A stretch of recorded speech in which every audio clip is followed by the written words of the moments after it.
మూలంగా జీవించాలి అనేది నీకు అర్థమవుతుందో లేదో, జీవించే జీవితం చాలా ఉంది అనేది అర్థమవుతుందో లేదో. ఇక్కడ నువ్వు జీవిస్తూ ఉన్నప్పుడు దేవుని మీద తిరుగుబాటు చేయకుండా విధేయత కలిగి జీవిస్తున్నట్టు అర్థము. ఇక్కడ నువ్వు జీవిస్తూ ఉన్నప్పుడు దేవుని వాగ్దానాలను అనుభవించి ఇక్కడ మనము జీవించగలుగుతాం. నువ్వు ఆదరణతో ఉండగలుగుతావు, నువ్వు సమాధానంతో ఉండగలుగుతావు, నువ్వు నెమ్మదితో ఉండగలుగుతావు.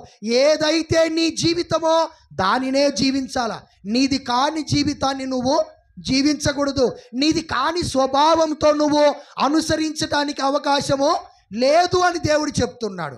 జీవించని వాడే, వింటున్నారా, స్వభావాన్ని అనుసరించి జీవించని వాడే శ్రమల పాలవుతాడు, వాడే ఇబ్బంది పాలవుతాడు, విశ్రాంతి లేకుండా ఉంటాడు, నెమ్మది లేకుండా ఉంటాడు, దేవుణ్ణి అనుభవించలేడు, దేవుణ్ణి సంతోష పెట్టలేడు.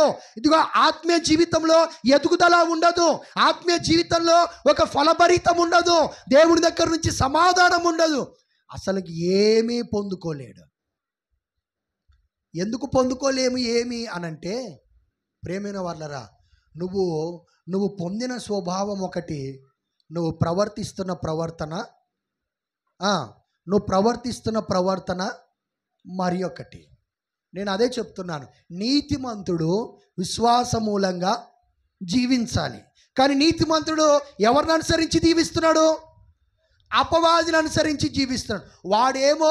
అపవాదేమో వాని స్వభావాన్ని అనుసరించేవాడు మాట్లాడతాడు. ఎంతమందికి అర్థమవుతుంది నేను చెప్పేది? అపవాది వాని స్వభావాన్ని అనుసరించి మాట్లాడతాడు. దేవుడు ఆయన స్వభావానికి విరోధంగా ఆయన ఏమీ చెయ్యడు. ఇప్పుడు ఎవరి స్వభావం ఉంది నీలో? దేవుని స్వభావం ఉంది. మరి ప్రవర్తన ఎట్లుంది? అపవాది. అంటే ఇక్కడ ఏం జరుగుతుంది? నీ స్వభావాన్ని అనుసరించి నువ్వు నడవడం లేదు. అసలుకి నా స్వభావము దేవుని